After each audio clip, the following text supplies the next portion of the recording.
السلام علیکم dear students, امید ہے آپ سب خیریت سے ہوں گے اور آپ لوگوں کی چھٹیاں بھی اچھی گزر رہی ہوں گی۔ بسم اللہ الرحمن الرحیم۔ تو بچوں، میں نے آپ کو جو سورۃ شمس کی پہلی 7 آیات یاد کرنے کے لیے دی تھی، امید کرتی ہوں کہ آپ لوگوں نے یاد کی ہوگی۔ تو آپ لوگوں کا جو نیکسٹ سبق ہے سورۃ الشمس کا، وہ یہ ہے کہ سورۃ الشمس کی آپ نے آیات نمبر 7 سے لے کر آیات نمبر 15 تک، اس کی جتنی آیات رہ گئی ہیں وہ آپ لوگوں نے یاد کرنی ہے، اور سورۃ الشمس کی اس طرح سورۃ الشمس مکمل سورت آپ لوگوں نے یاد کرنی ہے، ٹھیک ہے۔ اب ہم ٹاپک کی طرف آتے ہیں۔ آج ہم نے ٹاپک نمبر 8 انداز تربیت و تبلیغ، جو پیج نمبر 34 پر ہے، وہ پڑھنا ہے۔ تبلیغ کے لفظی معنی ہے پہنچا دینا، اور تبلیغ اسلام یہ ہے کہ اللہ کا دین لوگوں تک پہنچا دیا جائے۔ ہم اپنی زبان میں قریباً اسی مقصد کے لیے ایک لفظ استعمال کرتے ہیں، نصیحت۔ یہ بھی تبلیغ کا مفہوم ادا کرتا ہے۔ نصیحت کے لفظی معنی ہے خیر خواہی، دوسروں کی بھلائی چاہنا۔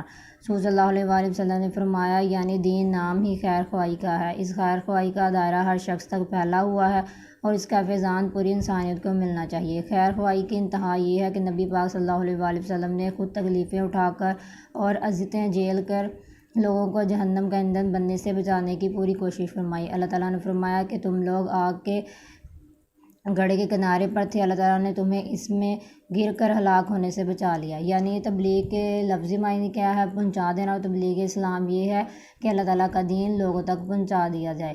اور تبلیغ کے ساتھ ایک لفظ جو نصیحت بھی ہوتا ہے، تبلیغ کے ساتھ ملتا جلتا ایک لفظ ہے نصیحت، جس کا معنی بھی یہ ہے کہ خیر خواہی، دوسروں کی بھلائی چاہنا۔ جو نصیحت والا لفظ ہے، یہ بھی تبلیغ کا ہی مفہوم ادا کرتا ہے۔ اس کا معنی بھی ہے خیر خواہی، دوسروں کی بھلائی چاہنا۔ اور حضرت محمد صلی اللہ علیہ وآلہ وسلم نے مختلف تکلیفیں اٹھا کر لوگوں کو جہالت کے اندھیروں سے نکال کر دین اسلام کی روشنی سے منور کیا، کیونکہ جو عرب کے لوگ تھے وہ جہالت کے اندھیروں میں ڈوبے ہوئے تھے، لیکن حضرت محمد صلی اللہ علیہ وآلہ وسلم نے اس دنیا میں آ کر تمام انسانوں کو، اور عرب کے جو لوگ تھے وہ مختلف قسم کی پوجا کرتے تھے، مختلف چیزوں کو پوجتے تھے، اور لوگوں کو جہالت کے اندھیروں سے نکال کر دین اسلام کی روشنی سے منور کیا۔ رسول کریم صلی اللہ علیہ وآلہ وسلم ویسیت معلم، رسول کریم صلی اللہ علیہ وآلہ وسلم نے اس دنیا میں ایک معلم کی حیثیت سے بھی دین کے فرائض سر انجام دیے ہوئے ہیں۔ رسول صلی اللہ علیہ وآلہ وسلم نے دین کی تعلیم و تبلیغ بھی فرمائی، اور اس کے مطابق امت کی تربیت اخلاق بھی فرمائی۔ آپ صلی اللہ علیہ وآلہ وسلم نے جہاں ایک طرف یہ فرمایا کہ میں دین کا معلم بنا کر بھیجا گیا ہوں، وہیں یہ بھی فرمایا کہ میں اس لیے مبعوث کیا گیا ہوں کہ اچھے اخلاق کو نقطۂ کمال تک پہنچا دوں۔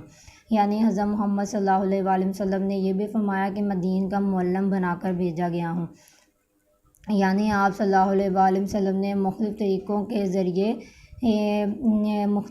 ذریعے تمام انسان کو دین اسلام کی روشنی سے منور کیا، مختلف مثالوں کے ذریعے مختلف باتوں کو ذہن نشین کروایا، اور اس حال یہ بھی فرمایا کہ میں اس لیے مبعوث کیا گیا ہوں کہ اچھے اخلاق کو نقطۂ کمال تک پہنچا دوں۔ اب ہم پڑھیں گے، آگے دیکھتے ہیں رسول پاک صلی اللہ علیہ وآلہ وسلم نے یہ فریضہ کس خوبصورت انداز میں سر انجام دیا۔ حضرت وسلم کو جو فریضہ اللہ تعالیٰ کی طرف سے ملا تھا کہ اللہ تعالیٰ کا دین لوگوں تک پہنچانا ہے، تو حضرت وسلم نے یہ فریضہ کس طرح خوبصورت انداز میں، اتنے اچھے انداز میں حضرت وسلم نے یہ فریضہ ادا کیا ہے کہ لوگ خود بخود ان کی باتیں سننے کے لیے تیار ہو جاتے تھے۔ رسول صلی اللہ علیہ وآلہ وسلم کا حکیمانہ انداز تبلیغ، حکیمانہ ہوتا ہے حکمت سے بھرا ہوا۔ رسول صلی اللہ علیہ وآلہ وسلم تشریف فرما ہے، ارد گرد صحابہ رضی اللہ عنہ کی محفل جمی ہے، حاضرین کو پوری طرح متوجہ دیکھ کر محسن انسانی صلی اللہ علیہ وآلہ وسلم ارشاد فرماتے ہیں، لوگو تمہارا کیا خیال ہے، اگر تم میں سے کسی کے دروازے پر سے ایک نہر گزر رہی ہو جس میں وہ ہر روز 5 مرتبہ غسل کرتا ہو، تو کیا اس کے جسم پر کوئی میل کچیل باقی رہ جائے گا؟ صحابہ رضی اللہ عنہ نے عرض کیا، اس کے جسم پر تو کوئی میل کچیل باقی نہ رہے گا۔ فرمایا، بالکل یہی مثال 5 نمازوں کی ہے، اللہ تعالیٰ ان کے ذریعے سے خطاؤں کو مٹا دیتا ہے۔ تو بچوں، اس مثال میں حضرت محمد صلی اللہ علیہ وآلہ وسلم نے غسل کی مثال دے کر، اگر کوئی انسان ہر روز 5 مرتبہ نہر میں غسل کرتا ہے تو اس کے جسم پر کوئی میل کچیل باقی نہیں رہتی۔ اس بات کی مثال دے کر حضرت محمد صلی اللہ علیہ وآلہ وسلم نے صحابہ کرام رضی اللہ عنہ کو یہ بات سمجھائی ہے کہ اگر یہی مثال 5 نمازوں کی ہے، یعنی اگر انسان روزانہ 5 نمازیں ادا کرے گا تو اس کے گناہ بھی بالکل ایسے ہی معاف ہو جاتے ہیں یا ختم ہو جاتے ہیں۔ جس طرح انسان کے جسم پر روزانہ غسل کرنے سے میل کچیل باقی نہیں رہتی، اس طرح بالکل 5 نمازیں ادا کرنے سے اللہ تعالیٰ انسان کی خطاؤں کو مٹا دیتا ہے۔ کون ہوگا جو حکیمانہ انداز تربیت و تبلیغ سے متاثر ہوئے بغیر رہا ہو؟ حضرت ابو ذر غفاری رضی اللہ عنہ بیان کرتے ہیں کہ رسول صلی اللہ علیہ وآلہ وسلم سردیوں کے موسم میں ایک دن کہیں باہر تشریف لے جا رہے تھے۔ موسم خزاں کی وجہ سے درختوں کے پتے ٹہنیوں سے خود بخود جڑ رہے تھے۔ رسول صلی اللہ علیہ وآلہ وسلم نے ایک درخت کی 2 شاخیں پکڑ لی اور انہیں ہلایا تو پتے تیزی سے جڑنے لگے۔ رسول صلی اللہ علیہ وآلہ وسلم نے مجھے مخاطب کر کے فرمایا، ابو ذر، میں نے کہا حاضر ہوں۔ اللہ کے رسول صلی اللہ علیہ وآلہ وسلم فرمایا، جب ایک مسلمان خالص اللہ کی رضا کے لیے نماز ادا کرتا ہے تو اس کے گناہ یوں جڑ جاتے ہیں جس طرح درخت سے یہ پتے جڑ رہے ہیں۔ تو حضرت محمد صلی اللہ علیہ وآلہ وسلم نے درخت کے پتے گرنے سے یہ بات سمجھانے کی کوشش کی ہے کہ جس طرح اس درخت کے پتے جڑ رہے ہیں جب ایک انسان اللہ تعالیٰ کی رضا کے لیے نماز ادا کرتا ہے، صرف اللہ تعالیٰ کی رضا کے لیے، تو اس کے گناہ بھی یوں جڑ جاتے ہیں جس طرح اس درخت کے پتے جڑ رہے ہیں۔ ٹھیک ہے، تو انہوں نے درخت کے پتے گرنے کی مثال بتا کر نماز کی بات بتانے کی کوشش کی ہے کہ جس طرح ایک انسان اللہ تعالیٰ کی رضا کے لیے نماز ادا کرتا ہے تو جس طرح اس درخت کے پتے جڑ رہے ہیں بالکل انسان کے اس طرح گناہ جڑ جاتے ہیں جب وہ اللہ تعالیٰ کی رضا کے لیے نماز ادا کرتا ہے۔ کیسا دل نشین اور پرتاثیر ہے۔ پرتاثیر کا مطلب ہوتا ہے متاثر کرنے والا۔ یہ انداز تبلیغ و تربیت، جب یہ پتہ ہو کہ کہنے والے نے زندگی میں کبھی جھوٹ نہیں بولا تو کوئی بد نصیب ہی ہوگا جو اس تبلیغ کو قبول نہ کرے گا۔ کہتے ہیں جب اس بات کا پتہ ہو کہ جو بات ہمیں سمجھا رہا ہے یا بتا رہا ہے کہ کہنے والے نے زندگی میں کبھی جھوٹ نہیں بولا تو سننے والا بد نصیب ہی ہوگا جو اس تبلیغ کو قبول نہ کرے گا، اس پر عمل نہیں کرے گا۔ یہ بات صرف اخلاقی واعظ و نصیحت ہی تک محدود نہیں رہی۔ واعظ کا مطلب ہوتا ہے نصیحت کرنے والا، بلکہ ایک ٹھوس اور چلتی پھرتی حقیقت کی طرح آنکھوں کے سامنے موجود ہے۔ محسن انسانیت صلی اللہ علیہ وآلہ وسلم اس طرح کی مثالیں دے کر دین کی باتیں سمجھایا کرتے تھے، یعنی وہ مختلف طرح کی مثالیں دیا کرتے تھے تاکہ سامنے والے کو اس بات کی سمجھ بھی آ جائے اور اس بات کی اہمیت کا بھی پتہ چل جائے۔ بتانا یہ مقصود تھا کہ اسلام ہی سلامتی والا سیدھا راستہ ہے، یعنی پتہ ہے کہ اسلام ہی ایک ایسا واحد دین ہے جس کے ذریعے انسان اپنی منزل کو پا سکتا ہے۔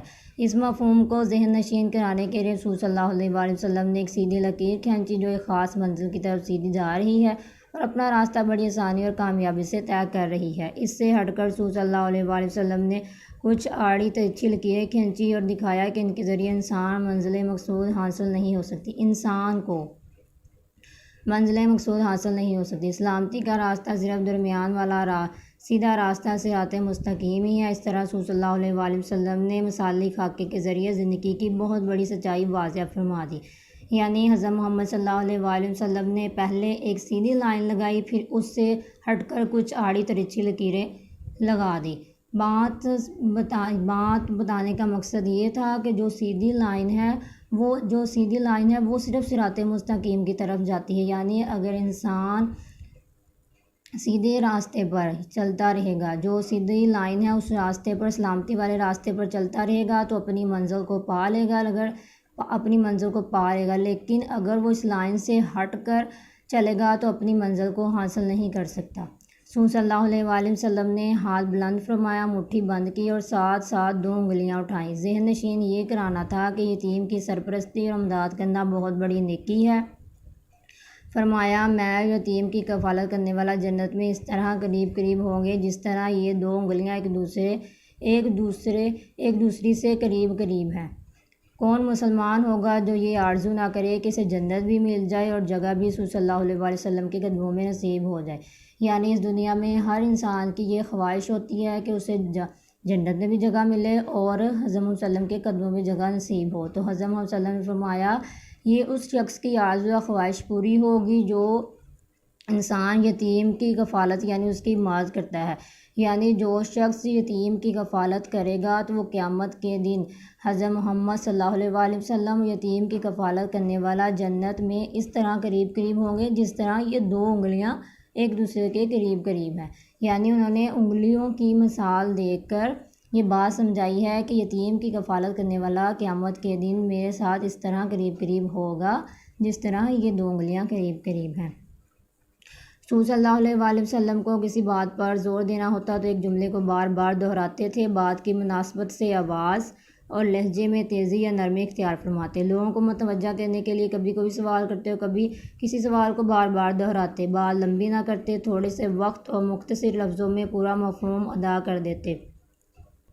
گفتگو میں الفاظ اس طرح ٹھہر کر ادا کرتے کہ سننے والا آسانی سے یاد کر لیتا، الفاظ ضرورت سے کم نہ ہوتے نہ زیادہ، کسی کا نام لے کر یا اسے براہ راست مخاطب کر کے تنقید نہ فرماتے، کسی شخص کو سمجھانا ہو تو بالعموم نام لیے بغیر سب کو مخاطب کر کے وہ بات بیان کر دے تاکہ کسی کی عزت نفس مجروح نہ ہو۔ گفتگو میں عام طور پر ایک مسکراہٹ شامل رہتی، کسی بات پر زور دینا ہوتا تو ٹیک چھوڑ کر سیدھے ہو بیٹھتے، بات سے محبت کا رس اور خلوص و خیر خواہی کا سچا جذبہ ٹپکتا تھا، کوئی بات غیر معقول اور دلیل سے خالی نہ ہوتی۔ یعنی رسول پاک صلی اللہ علیہ وآلہ وسلم کا انداز تربیت و تبلیغ اتنا اچھا تھا کہ سننے والے بےتاب ہوتے ان کی بات سننے کے لیے۔ رسول پاک صلی اللہ علیہ وآلہ وسلم کسی بات پر زور دینا ہوتا تو ایک جملے کو بار بار دہراتے، اور لوگوں کو متوجہ کرنا ہوتا تو کسی سوال کو بار بار ریپیٹ کرتے، بات اتنی لمبی نہ کرتے کہ سننے والا اکتاہٹ محسوس کرے بلکہ مختصر لفظوں میں ہی بات کا مفہوم ادا کر دیتے، اور گفتگو یا الفاظ اس طرح ٹھہر کر ادا کرتے کہ سننے والے آسانی سے یاد کر لیتے، اور اگر کسی کا نام لے کر کسی کو براہ راست تنقید نہ فرماتے بلکہ اگر کسی کو کوئی بات سمجھانی ہو تو تمام لوگوں کو مخاطب کر کے وہ بات بیان کر دیتے تاکہ کسی کی عزت نفس مجروح نہ ہو، اور ان کی گفتگو میں ہمیشہ ایک مسکراہٹ شامل رہتی تھی اور ان کی کوئی بھی بات دلیل سے خالی نہیں ہوتی تھی۔ حکمت تبلیغ۔ رسول پاک صلی اللہ علیہ وآلہ وسلم کے اس انداز سے ہمیں یہ رہنمائی ملتی ہے کہ ایک مبلغ و مربی کہ اپنے سیرت و اخلاق میں ایسا حسن ہو کہ ملنے جلنے والوں کے دل اس کے لیے احترام و محبت کے جذبات سے لبریز ہوں۔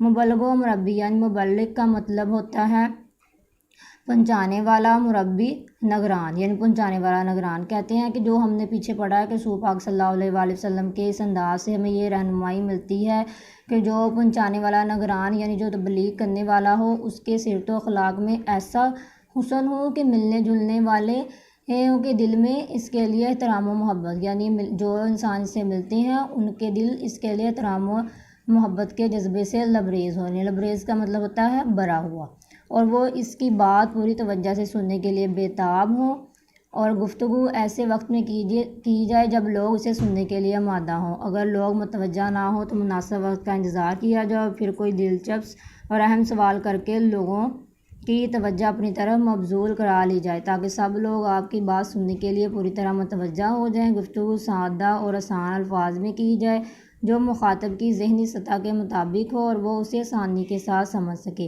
اور پھر انداز بیان ایسا دلچسپ و شیریں ہو کہ بات خود بخود لوگوں کے دلوں میں اترتی چلی جائے۔ اپنا مدعا ایسی مثالوں کے ساتھ بیان کیا جائے جس سے بات ذہن نشین ہونے میں مواد ملی اور اس میں تاثیر بھی پیدا ہو جائے۔ جو کچھ کہا جائے وہ بالکل صحیح اور حقیقت کے عین مطابق ہو اور مخاطب محسوس کرے کہ اس پر عمل کرنے میں خود اسی کا فائدہ ہے۔ اور آخری بات یہ ہے کلام میں اختصار ہو، بات لمبی نہ ہو جائے کہ سننے والے کی تاجر توجہ قائم نہ رہ سکے۔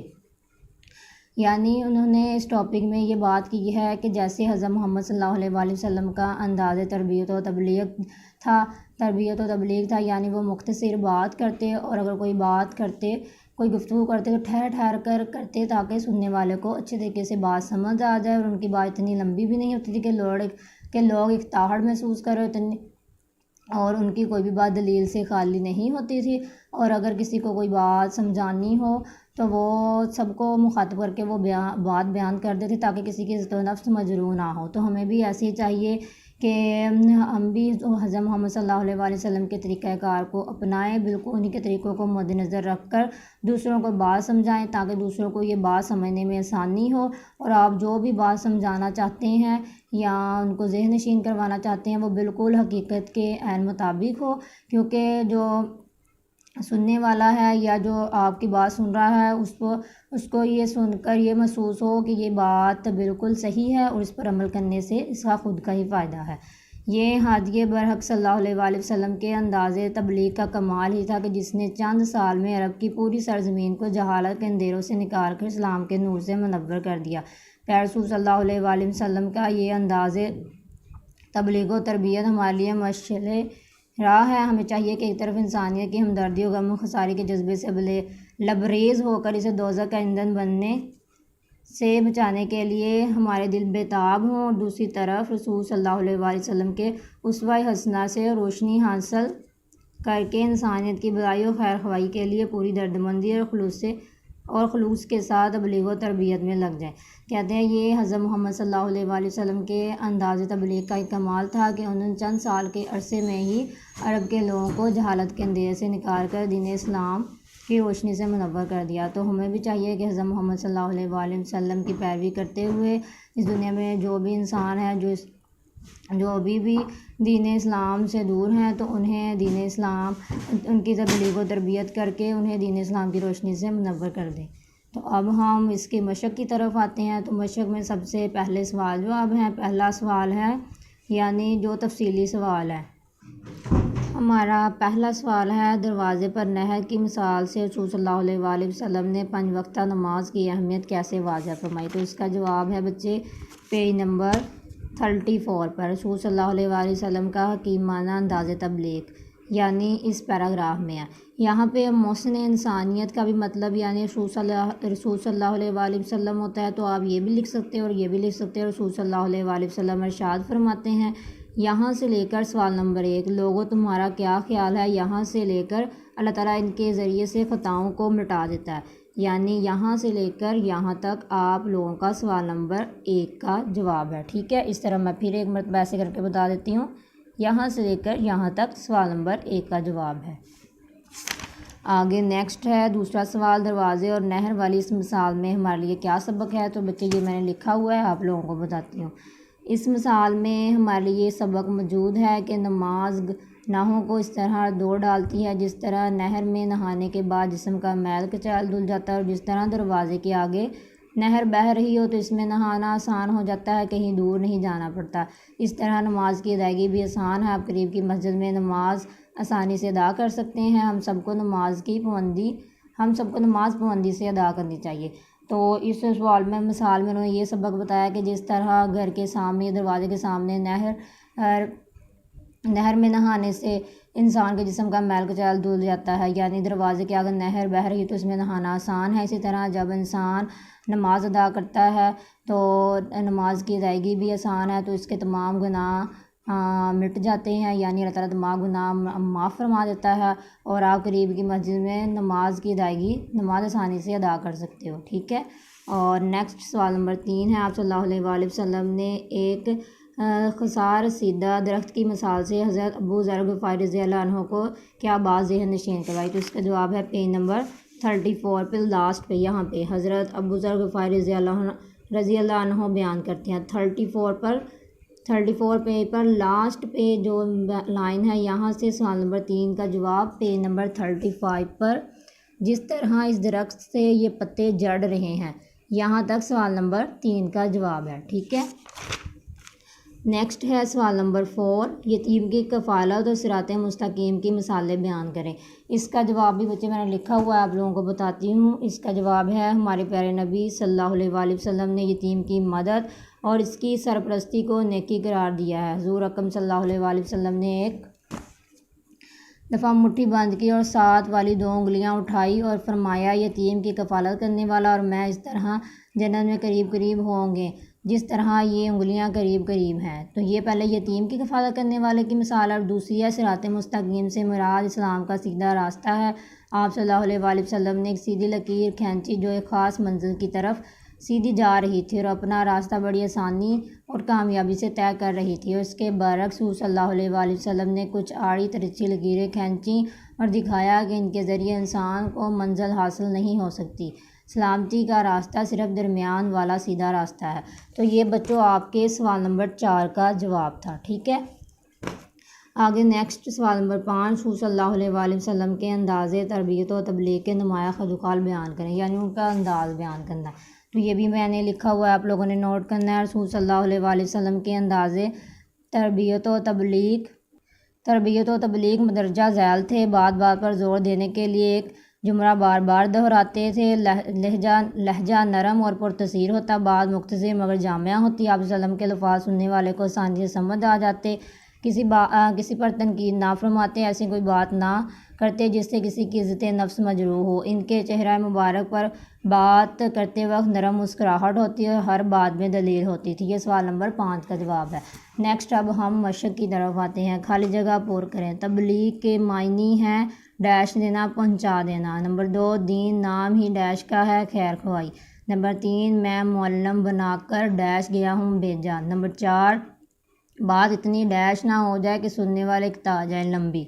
نمبر 5، میں اور ڈیش کی کفالت کرنے والا جنت میں قریب قریب ہوں گے، یتیم۔ نمبر 7 پہ انہوں نے دیا ہوا ہے مختصر جواب دیں۔ تو پہلا سوال ہے نصیحت کا مفہوم بیان کریں، یہ مختصر سوال ہے جس کے اب میں نشان لگوانے لگی ہوں، ٹھیک ہے بچوں۔ مختصر سوال میں پہلا سوال ہے نصیحت کا مفہوم بیان کریں، اس کا جواب ہے پیج نمبر 34 پر فرسٹ پیراگراف کی 3rd لائن، رسول صلی اللہ علیہ وآلہ وسلم نے فرمایا، یعنی دین نام ہی خیر خواہی کا ہے، سوال نمبر 1 کا جواب۔ آگے دوسرا، مکارم اخلاق کے حوالے سے بتائیے کہ رسول صلی اللہ علیہ وآلہ وسلم کو کس لیے مبعوث فرمایا گیا، اس کا جواب ہے پیج نمبر 34 پر دوسرے پیراگراف میں اس لیے مبعوث کیا گیا ہوں کہ اچھے اخلاق کو نقطہ کمال تک پہنچا دوں، یہ دوسرے مختصر سوال کا جواب ہے، ٹھیک ہے۔ نیکسٹ ہے سوال نمبر 3، صراط مستقیم سمجھانے کے لیے آپ صلی اللہ علیہ وسلم نے کیا انداز اختیار فرمایا، اس کا جواب میں نے ادھر کتاب پہ لکھوا دیا ہے۔ آپ صلی اللہ علیہ وآلہ وسلم نے ایک سیدھی اور ترچھی لکیر کھینچ کر صراط مستقیم کی مثال دی۔ سوال نمبر 4، یتیم کی کفالت کے سلسلے میں رسول صلی اللہ علیہ وآلہ وسلم نے کیا ارشاد فرمایا، اس کا جواب ہے پیج نمبر 35 پر، یہاں پہ لکھیں پیراگراف نمبر 3 میں، یعنی درمیان میں۔ رسول صلی اللہ علیہ وآلہ وسلم نے فرمایا، میں اور یتیم کی کفالت کرنے والا جنت میں اس طرح قریب قریب ہوں گے جس طرح یہ 2 انگلیاں ایک دوسرے سے قریب ہیں۔ یہ سوال نمبر 4 کا جواب ہے، ٹھیک ہے، مختصر سوال جو ہے۔ آگے ہے سوال نمبر 5، کسی کا نام لیے بغیر سمجھانے کا مقصد بیان کریں، اس کا لاسٹ پہ 35 کے لاسٹ پر، پیج نمبر 35 کے لاسٹ پر اس کا جواب ہے۔ کسی شخص کو سمجھانا ہو تو بالعموم نام لیے بغیر سب کو مخاطب کر کے وہ بات بیان کر دیں تاکہ کسی کی عزت نفس مجروح نہ ہو، ٹھیک ہے۔ یہ لاسٹ جو مختصر سوال تھا سوال نمبر 5، اس کا جواب ہے۔ تو ٹھیک ہے بچوں، آج ہم نے ٹاپک پڑھا ہے انداز تربیت و تبلیغ، اس کی ریڈنگ کی ہے، اس کو ڈیٹیل سے پڑھا ہے، میں نے ساتھ ساتھ آپ کو سمجھایا ہے، اس کے ساتھ میں نے آپ کو اس کی مشق کروائی ہے۔ تو بچوں آپ لوگوں نے اس چیپٹر کو پہلے تفصیل سے اچھے طریقے سے یاد کرنا ہے، پھر اس کی مشق کرنی ہے، اور جو میں نے آپ کو اس کی مشق میں سوال جواب کے نشان لگوائے ہیں وہ آپ لوگوں نے اپنی کاپی پر لکھنے بھی ہیں، اور باقی سارے چیپٹر کو بھی اچھے طریقے سے یاد بھی کرنا ہے۔ امید کرتی ہوں کہ آپ لوگوں کو اس چیپٹر کی اچھے طریقے سے سمجھ آ گئی ہوگی۔ اپنا خیال رکھنا، اللہ حافظ۔